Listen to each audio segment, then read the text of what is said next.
Hello and welcome to this week's edition of Mustang Basketball with Brad Bigler. I'm your host, Kelly Loft, Athletic Communications Director at Southwest Minnesota State University. And thanks again for joining us this week here at Studio One on Marshall Cable Access and at smsumustangs.com. We appreciate your support as we talk Mustang basketball with the head coach, Brad Bigler. SMSU coming off a couple of tough road games last weekend up north, losing to Minnesota Duluth 94-90 and to Bemidji State by a score of 70-56. We'll talk about those ball games, take a look at the highlights, and preview this weekend's games versus Upper Iowa and Winona State University. And joining us as always, of course, is the head coach, Brad Bigler, as the Mustangs coming off a couple of tough road games this past weekend, losing to the Bulldogs and to the Beavers. Mustangs are now 8-5 in the conference and 9-8 overall, and the Mustangs right now tie with Minnesota Duluth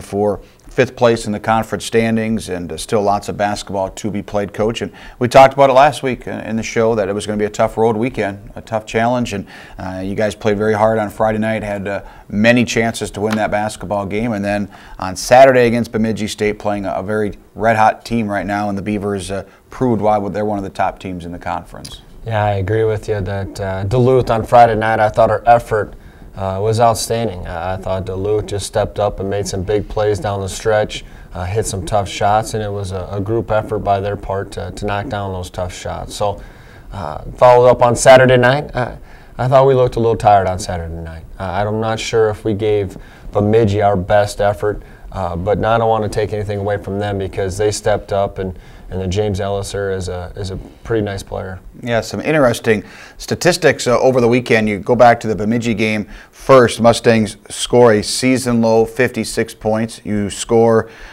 make a season-low 21 field goals and shoot a season-low 38%. First time all season that you've shot under 40%. And putting up those numbers, I mean, if you hold Bemidji to 70 points at home, you're usually pretty happy with that. But you struggle shooting-wise. The night prior, Minnesota Duluth, probably you'll never see this again. You force 29 turnovers against the Bulldogs, which is just incredibly high amount, yet they still score 90-plus points, and they're able to hold on and get the victory. And I think the biggest thing on Friday night is the number of possessions. I think both teams had about 100 possessions, if not more. I'd say that's, I'm just guessing, but I'd say that's probably a good 20 more than what you normally get, and it was going up and down the entire night, and they got to the foul line a lot, and they did get some easy buckets in transition off our turnovers as well.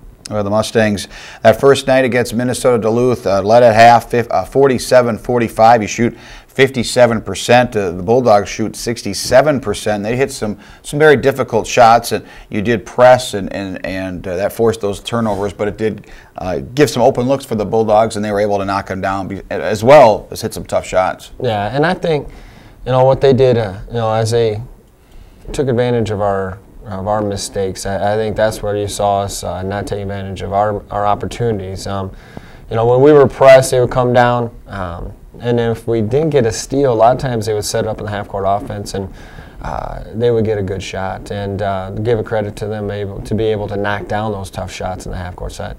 Well, you look at just some of the numbers against Bemidji State. Here's to kind of put it in perspective about not able to take advantage of those opportunities. Mustangs force 18 turnovers against Bemidji State and turn those into 21 points. Well, you force 11 more against the Bulldogs and had just 26 points off turnovers. And that is a key. We've talked about that so many times on this show, is taking advantage of mistakes by the opposition, and they have a turnover, you got to go down and score, otherwise it negates that turnover, and vice versa. If they take advantage of it, I mean, those are the differences in a 4 to 6 to 8 point game. Exactly, and that's probably the difference in Friday night's game, is us not taking advantage of our opportunities. And what happens a lot of times when you miss a layup on our end, they come down and they're going to get an easy look on their end, and that was the case on Friday night.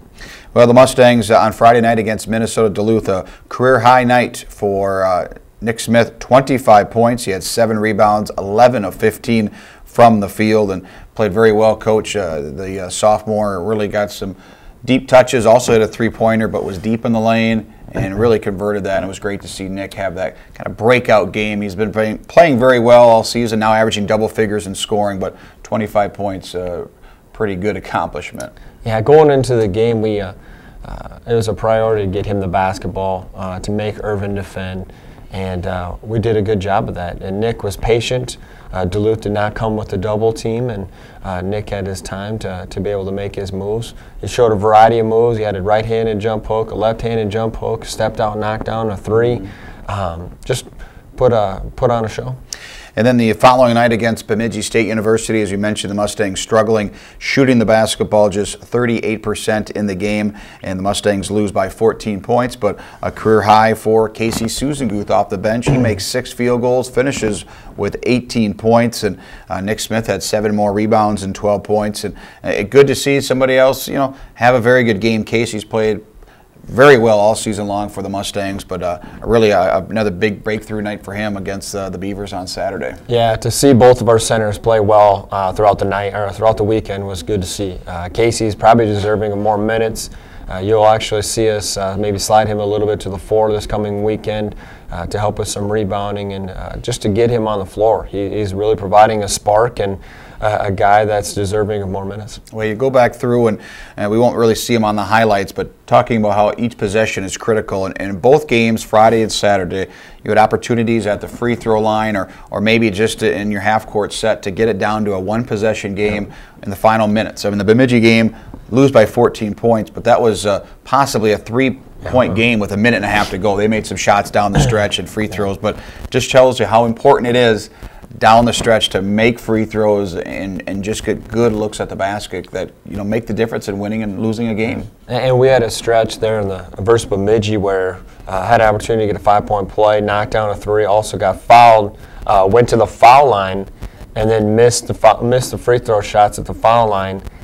Ended up getting a stop on the other end, came down, and then missed a layup within about 6 feet. So right there, if we'd make those 2 opportunities, it's a 1-point game, and the game is a completely different game with about a little over 2 minutes left to finish the game, and that's again just another example of us just not taking care of taking advantage of our opportunities. Well, we talked about all season long how deep the NSIC is this season, and this past weekend a perfect example. Minnesota Duluth, a team that has been in the middle of the pack the past few years, but right there near the top, tied with the Mustangs in the standings. They beat SMSU on Friday, but lose to Minnesota State the following night. Bemidji State, a team that's been right around that 8th spot all the last 5, 6, 7, 8 years, but really have some very good players, and look how well they're playing.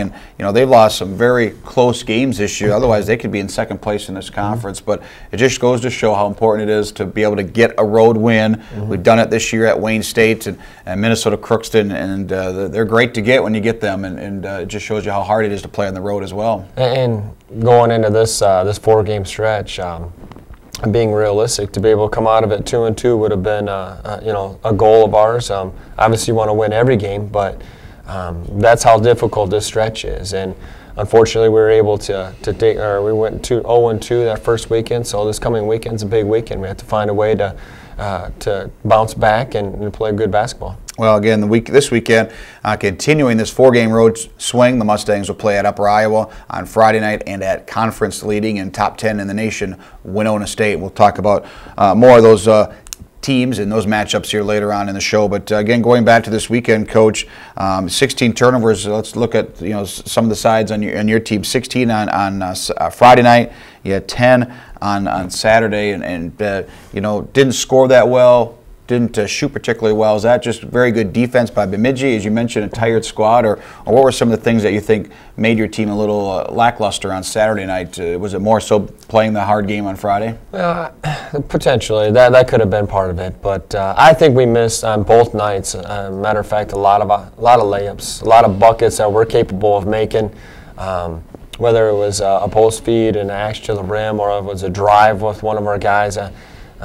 Similar to early in the year, where if we can make those contested layups, those 5-footers, it's a different ball game. And we've shown that we're able to do it. Now we just have to come out and get it done, pretty much. On the defensive end, again, you're very good. 29 turnovers forced on Friday, and you forced Bemidji State into 18 turnovers, and that's a tip of the hat to the guys working on the defensive end as well. And not only in the half court, but in the full court press that you're putting on, and that's eventually going to lead to more possessions for your guys, and a chance to get some easy points. Yeah, and I think that's where I think we've been very good at getting those steals and then taking advantage of them in the past. I think this past weekend, that was just we weren't as good at finishing off those turnovers. But we'll get back to it, and it's something that we're not going to go away from just because we had one off weekend. I think it's something that it's been an identity of this team to work that hard and defend and try to get tips on basketballs, and we've been good at it, and we'll continue to work on it. And of course, we mentioned halfway point through this conference season. I suppose now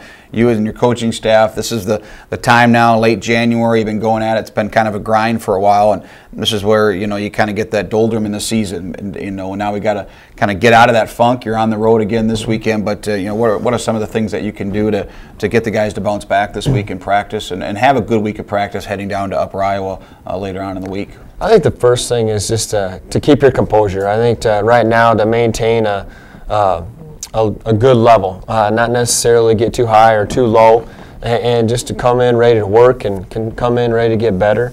And I think that's the biggest thing right now, is to keep our emotions in check, understand there's a lot of basketball left to be played, and it's funny how one weekend can just sway your emotions so much. If we come out of this next weekend, maybe we get, maybe we're fortunate to win 2, and all of a sudden we're riding a high. Well, you got to be careful because we know this conference is a grind, and if, like I said, if we get too high or too low, the following weekend is going to be a big challenge no matter what. So just right now to grind it out, find a way to continue to get better and find a way to get prepared for the following weekend, and I think that's what our guys came in ready to do yesterday. Well, in Upper Iowa, the opponent for the Mustangs on Friday, they won twice last weekend. They beat Augustana on a last-second shot, and they beat Wayne State the next night. So they've won 3 straight games, so they're going to be ready to go for the Mustangs on Friday down in Fayette. And again, we'll talk about that later on here in the show, but let's take a look at some of the highlights from this past weekend's games in Duluth and in Bemidji, Minnesota. Again, the Mustangs falling last Friday to the Bulldogs, 94-90. SMSU here in the first half, right to left on your screen in the gold uniforms. And there you saw that post touch by Nick Smith getting the basket, and then Jordan Miller with a solid start with a couple of baskets. Miller, 19 points, 8 of 14 shooting, and there's one of his 2 threes. And as you talked about, Nick maybe not scoring all the time, but able to draw fouls, and here's an example right here. Great pass from Miller. Went to the free throw line, and Nick on the night, 2 of 2 from the line. Here's Bernard Birch drawing a foul. And Casey Susanguth with a basket off a nice pass from Tramel Barnes. And you see here just Tramel reading the defense, making a nice little lob pass. Casey catching and finishing in the open area. See this many times, 29 turnovers, and there's a steal by Tramel Barnes. He draws the foul. And more steals now. This is in the Bulldog front court, and the Mustangs take away with it, come back with the steal. Followed up the next possession. Will Giddings with a nice action to the rim, staying with the play, picking up the loose ball. Giddings 5 points Friday night. There's Nick Smith, open for the 3 and drills it. And then Susanguth, again, Tramel Barnes making some plays happen. Susanguth patient with the basketball, getting the defenders off their feet and getting the basket. And again, the Mustangs get the steal, and but a missed opportunity, and this is what we're talking about. And this wasn't necessarily the exact example that I was talking about earlier. We were missing some layups early, but this is another one where we have an open shot coming off. That would have been a big 3, coming off a steal, big momentum type play. Just didn't take advantage of it. Yeah, that would have been 5 straight points, and without the Bulldogs even really touching the ball, but can't come away with any points. The Mustangs getting a hoop from Nick Smith, and then Will Giddings knocking down his only 3 of the night. On the left wing, Mustangs trailed for a majority of the first half, but late in the first half made a run, and despite the 67% shooting by the Bulldogs, SMSU able to have a 47-45 lead. Nice up and under move by Jordan Miller, and then you'll see Will Giddings with the steal. And Will, when he's on top of that press, he's a little unconventional. We kind of just let him go and do his thing, and a lot of times he's anticipating basketball passes like that, and just goes out and makes an athletic play.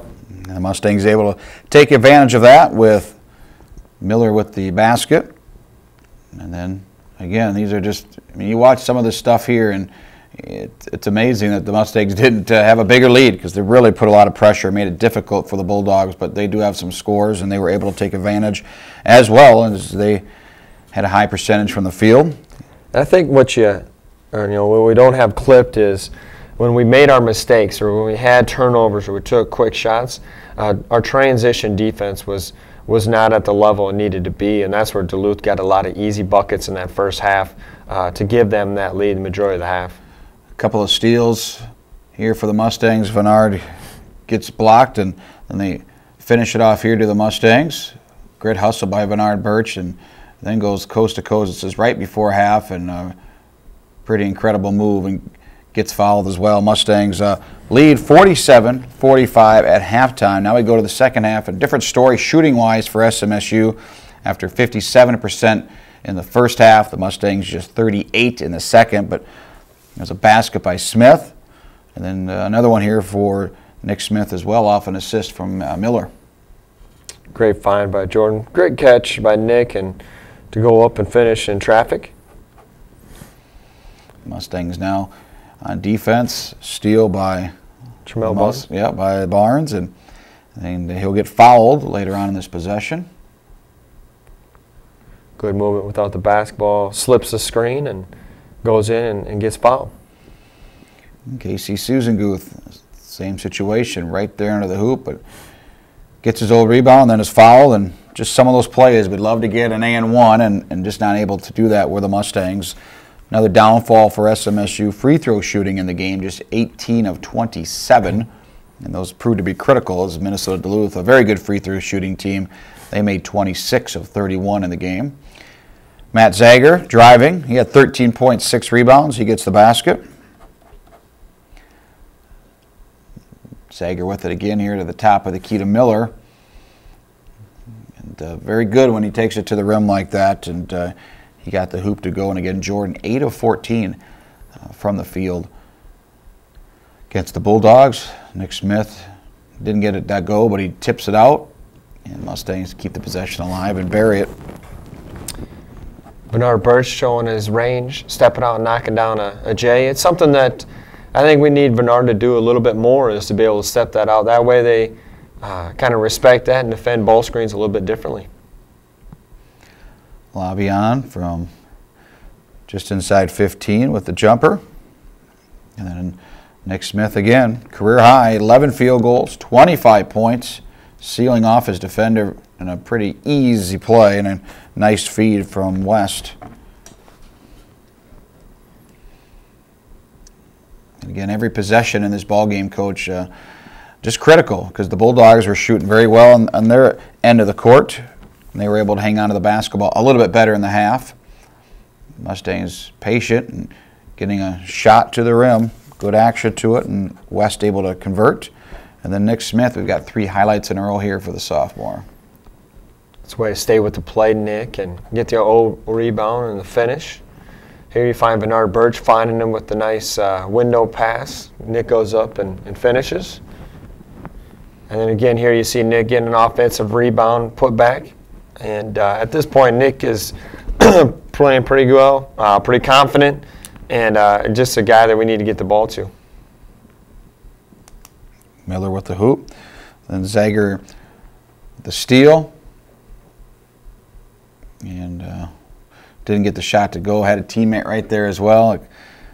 But again, those are the examples we're talking about, just not able to take advantage of it. Here's another steal and a hoop for the Mustangs. And then Casey Susanguth here with an old board, and then is fouled. And I thought in the second half, our guys, as you see it here on film, our guys never gave up, just getting action to the rim, being the aggressors. At times, I do think our aggressiveness did hurt us in that second half, though. We were fouling and giving them easy buckets, and that's where we have to be better with more discipline in that second half. Yeah, the Mustangs, again, fall to the Bulldogs 94-90 at UMD. After that win, 11-5 overall and 8-4 in the conference. They tied the Mustangs in the standings following that victory, and the Mustangs, of course, then had to head over west and go to Bemidji. And it's a tough road trip. Not only is it playing very good teams, Coach, but you get a light game on Friday night. And by the time you get out of Duluth and travel across northern Minnesota, it's a couple hours. And you get in late at night or middle of the morning, however you want to look at it. And then you've got an earlier start on Saturday as well at 6 o'clock. Yeah, and that's where that does play a factor. We got in about 1:30. I remember a lot of guys probably didn't go to bed till around 2, and then you're getting up in the morning, getting them good breakfast, doing your best to kind of set them up for success. And that 6 o'clock stretch or 6 o'clock start time, it does play a factor. That's 2 hours earlier.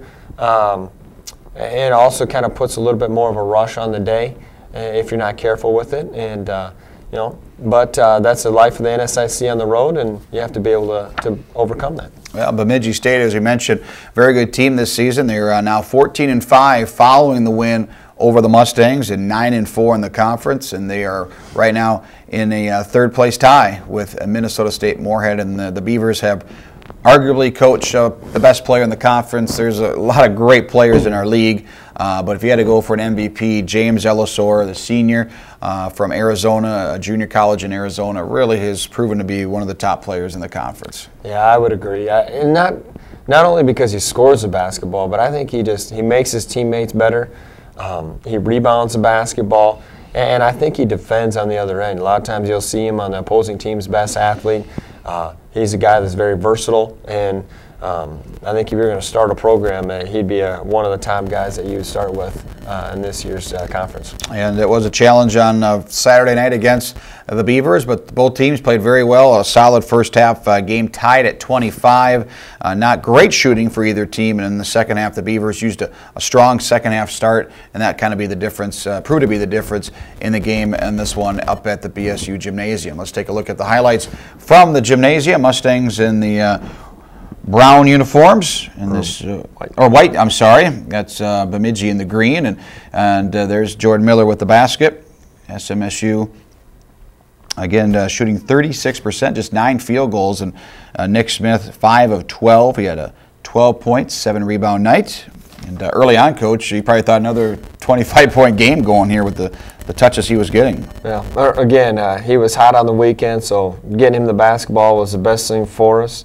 I did think he ran out of gas a little bit in that game, but that's where you saw Casey Suzugu step up his play, and right there, as Casey's knocking down a bucket, Casey was outstanding on Saturday night. Steal for the Mustangs. Again, they force a team that does not commit many turnovers into 18 in this game. Mustangs took advantage, 21-9, outscored the Beavers in points off turnovers. There you see Susan Guth being fouled, and then Will Giddings pops the 3. Will 3 of 5 from the field, finished with 8 points. There's Susan Guth with the reverse layup. Continuing on, and an acrobatic shot there by Matt Zager. And Matt's a hard drive guy. When he gets it going, he's tough to defend. SMSU now in the second half with the basketball game. Again, game tied at 25. That basket there tied it at 27 early on, and a great read here by SMSU with a steal. The Mustangs drew a foul, much to the chagrin of the BSU fans. Miller with a hoop, and here's Casey with a couple of back-to-back baskets.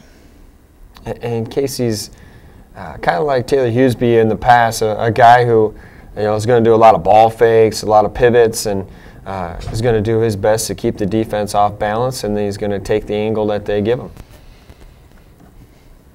Smith spinning with the right hand off the window. Then more Casey here as well. In that second half, it was unfortunate we couldn't get another guy going. Casey was going. Matt missed a couple. We had a couple of guys have opportunities, and that's where during that stretch you have to make sure you're taking quality shots, do your best to create for teammates, and play to your strengths. And at times I thought we were forcing a little bit. We were pressing, trying to make the highlight play rather than make the easy play. Mustangs in scramble mode here late in the ball game. Here's Smith with the basket. And here's that three-pointer you're talking about in the foul. At the same time, they call a foul, and Mustangs get the miss, but we're not able to make the or get the basket to go in, but missed a couple of free throws, and that was the ball game. Mustangs fall to Bemidji State by a score of 70-56. SMSU again, season low scoring, season low field goal percentage, made just 21 field goals as well. And most of the time, Coach, those numbers aren't going to add up to a victory. But the Mustangs have to put that in the past now. And 8-5 in the conference. Still lots to play for to make that top half of the conference and have a home playoff game, make the conference tournament, get in the top four. And that's all right there for the Mustangs as well, just a game out. And those teams come back to Marshall. And we got to remember that as well, that the Bulldogs and the Beavers need to come back here to the RA facility. It'll be a battle later on in February. But this weekend now the Mustangs continue the road trip, their longest in the conference this season, 4 in a row. They go to Upper Iowa, as you mentioned, a 3-game winning streak for the Peacocks entering the game, and then go to Winona State, a team that has not lost at home yet. They have just 2 losses overall. Very difficult weekend to say the least, Coach, but first and foremost, you got to take care of the Peacocks on Friday night, and your focus will be on them first. And you know, they're playing very well. They've had some very close losses at home, and they're going to be a challenge for the Mustangs. Yeah, and it seems to always be a physical game when we play them. They do a great job. They're as hard of a working team as anyone in the conference, and have a lot of respect for their program. And again, there'll be 8 o'clock start against the Peacocks on Friday night, and then a 7 o'clock start. 7 o'clock start against the Warriors in Winona State. We talk about the Warriors, Coach, and they've got potent offense, in the paint. Clayton Vetty, one of the top players in the league, and C.J. Erickson, but they can also shoot the basketball. And we saw kind of all their things they bring to the table. John Wahlberg as well, when they played the Mustangs back in December, and that was a game that went down to the wire. And they're a team where it starts with Clayton Vetty. How are you going to defend Clayton Vetty in the post? Are you going to go double him? Are you going to play him one-on-one? And from there, it really comes down to being able to get stops and to be able to take advantage of some opportunities. I think offensively we have to be a lot better. I thought they did a great job last time of taking us out of some of our stuff. We've added quite a bit since then. We're a lot more fluid, hopefully on the motion offense, and we have to be a better basketball team. Yeah, it should be fun, and best of luck this weekend. It'd be great to get a couple of wins for the Mustangs, and they return home to start the month of February. Hawaiian night weekend, February 3rd, Friday night against Wayne State, and then Hawaiian night against Augustana on February 4th. It should be an exciting last month of the season here, starting up this weekend at Upper Iowa and at Winona State this weekend. Mustang basketball on the road before coming back to open up the month of February at the RA facility. Thanks for watching this week's episode of Mustang Basketball with Brad Bigler. For the head coach, Brad Bigler, I'm Kelly Loft. Thanks for watching, and until next time, remember, go Mustangs!